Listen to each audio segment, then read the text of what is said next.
Ce toit tranquille où marchent des colombes, entre les pins palpitent, entre les tombes. Midi le juste y compose de feu la mer toujours recommencée. Ô récompense après une pensée, qu'un long regard sur le calme des dieux.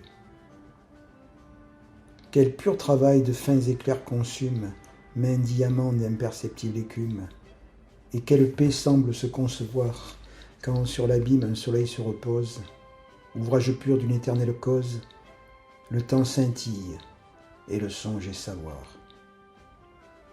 Stable trésor, temple simple à Minerve, masse de calme et visible réserve, ô sourcilleuse, œil qui gardes en toi tant de sommeil sous un voile de flamme, ô mon silence, édifice dans l'âme, mes combles d'or aux mille tuiles, toi. Temple du temps qu'un seul soupir résume, à ce point pur je monte et m'accoutume, tout entouré de mon regard marin. Et comme au Dieu mon offrande suprême, la scintillation sereine sème sur l'altitude un dédain souverain. Comme le fruit se fond en jouissance, comme en délice il change son absence dans une bouche où sa forme se meurt, je hume ici ma future fumée, et le ciel chante à l'âme consumée le changement des rives en rumeur. Beau ciel, vrai ciel, regarde-moi qui change. Après tant d'orgueil, après tant d'étranges oisivetés, mais pleine de pouvoir, je m'abandonne à ce brillant espace.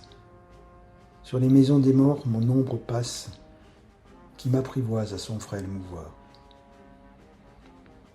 L'âme exposée aux torches du solstice, je te soutiens, admirable justice de la lumière aux armes sans pitié. Je te rends pur à ta place première, regarde-toi. Mais rendre la lumière suppose d'ombre une morne moitié.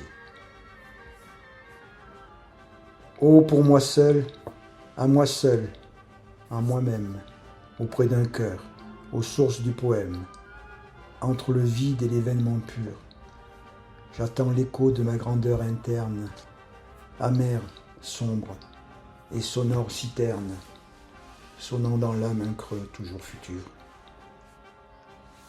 Sais-tu, fausse captive des feuillages, golfe mangeur de ces maigres grillages, sur mes yeux clos, secret éblouissant, quel corps me traîne à sa fin paresseuse, quel front l'attire à cette terre osseuse?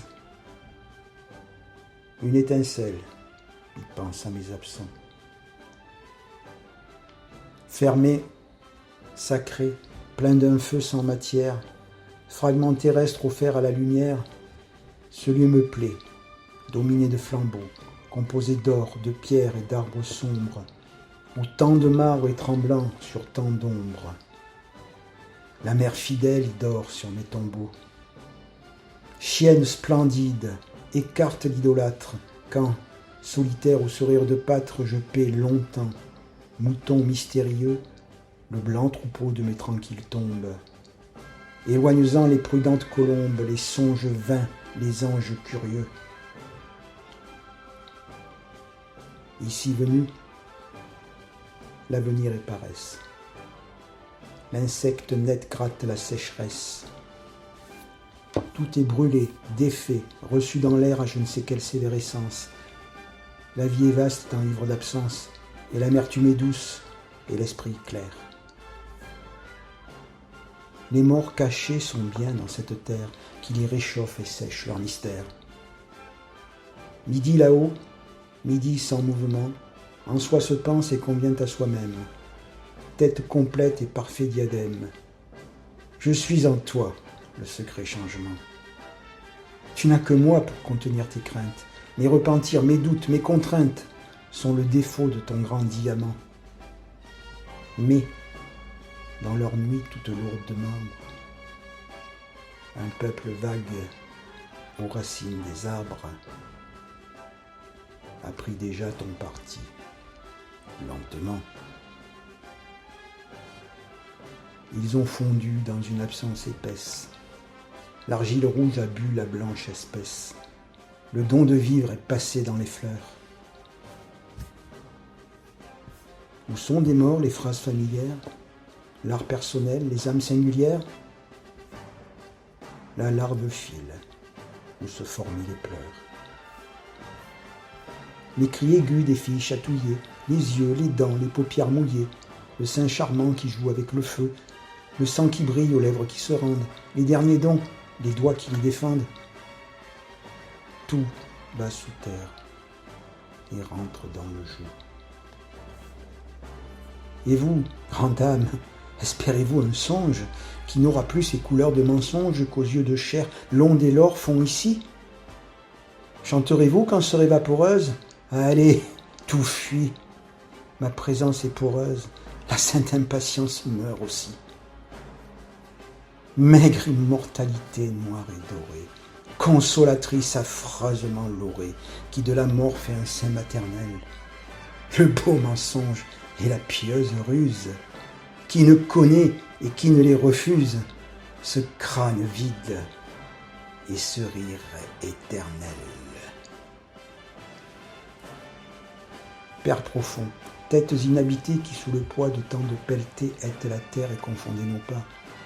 Le vrai rongeur, le ver irréfutable, n'est point pour vous qui dormez sous la table. Il vit de vie, il ne me quitte pas. Amour peut-être ou de moi-même haine, sa danse secrète est de moi si prochaine que tous les noms lui peuvent convenir. Qu'importe, il voit, il veut, il songe, il touche, ma chair lui plaît, et jusque sur ma couche, à ce vivant je vis l'appartenir. Zénon, cruel Zénon, Zénon d'Élée, m'as-tu percé de cette flèche ailée qui vibre, vole et qui ne vole pas? Le son m'enfante, et la flèche me tue. Ah, le soleil, quelle ombre de tortue pour l'âme, Achille immobile à grands pas. Non, non, debout, dans l'air successive, brisez mon corps, cette forme pensive, buvez mon sein, la naissance du vent. Une fraîcheur de la mer exhalée me rend mon âme, ô puissance salée. Courons allons d'en rejaillir vivant. Oui, grande mer de délire douée, peau de panthère et chlamyde trouée de mille et mille idoles du soleil, hydre absolu, ivre de ta chair bleue qui te remord l'étincelante queue dans un tumulte au silence pareil. Le vent se lève, il faut tenter de vivre. L'air immense ouvre et referme mon livre. La vague en poudre ose jaillir des rocs. Envolez-vous, page tout éblouie, rompez, vague, rompez d'eau réjouie, ce toit tranquille où picoraient des phoques.